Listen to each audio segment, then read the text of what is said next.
మన పూర్వీకులు ఇలాంటి అనేకమైన సందర్భాలని అంటే వెళ్ళడానికి బయలుదేరుతాం. వెళ్ళిన తర్వాత ఏమో మర్చిపోయామని అనుకుంటాం.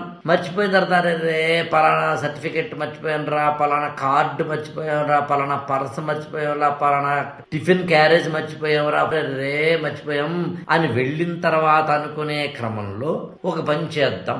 మన మనసు ఎప్పుడైతే మనకి రే నువ్వు పలానాది మర్చిపోయావు అని అలర్ట్ చేసే క్రమంలో సబ్ కాన్షియస్ మైండ్ లోపల పొరల్లో అది మన కాన్షియస్ లోకి తెలవకుండా లోపల ఉన్న ఒక ఇంటర్నల్ లేయర్ అక్కడ ఉన్నప్పుడు ఒక తుమ్ము కానీ ఏదో పిల్లి ఎదురవ్వడం కానీ కట్టెలు ఎదురవ్వడం కానీ ఇలాంటివి ఏవైనా ఒకటి జరిగినప్పుడు ఆగి లోపలికి రా, లోపలికి వచ్చి ఆలోచించుకో. ఏదైనా మర్చిపోయానమో క్రాస్ చెక్ చేసుకో.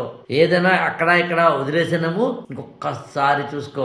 వీసా మొదలుకొని అంటే పాస్పోర్ట్ మొదలుకొని, బస్సు టికెట్ మొదలుకొని, సెల్ ఫోన్ మొదలుకొని, సెల్ ఫోన్ ఛార్జర్ మొదలుకొని, వ్యాలెట్ మొదలుకొని, పర్సులో ఉన్న డబ్బులు మొదలుకొని, ఆధార్ కార్డో పాన్ కార్డో లాంటి వాటి మొదలుకొని, నువ్వు ఎవరి దగ్గరికి వెళ్తున్నావో ఏ పని వెళ్తున్నావో దానికి సంబంధించిన ఇంపార్టెంట్ డాక్యుమెంట్స్ మొదలుకొని ఏమో కొన్ని నువ్వు మర్చిపోతే కనుక క్రాస్ చెక్ చేసుకో అని చెప్పేందుకు నల్లపిల్లి సెంటిమెంట్ అయినా, తుమ్ము సెంటిమెంట్ అయినా, నక్కో కుక్కో సెంటిమెంట్ అయినా ఇది నేను అనుకుంటున్న ఒకటి.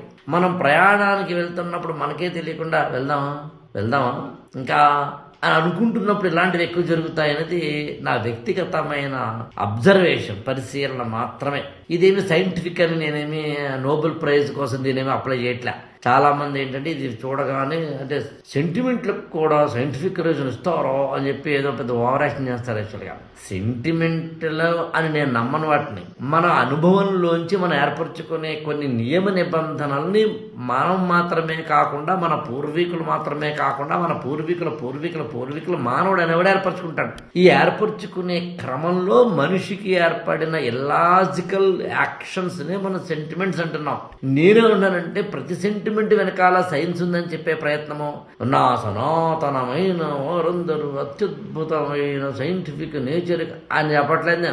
ఏదైనా కొంచెం పరిశీలనాత్మకంగా మూడవ కన్నుతోటి అర్థవంతమైన రీతిలో మరింత విస్తృతంగా 360 డిగ్రీల కోణంలో పరిశీలిస్తే, చదివితే, అధ్యయనం చేస్తే బాగుంటుందని చెప్పే ప్రయత్నం నాది. అంతే తప్ప దేని పడితే దాన్ని విమర్శించేసి లేదా దేని పడితే దాన్ని గొప్ప అని చెప్పేసి ఈ రెండు ఎక్స్ట్రీమ్స్ ఉండకూడదేమో.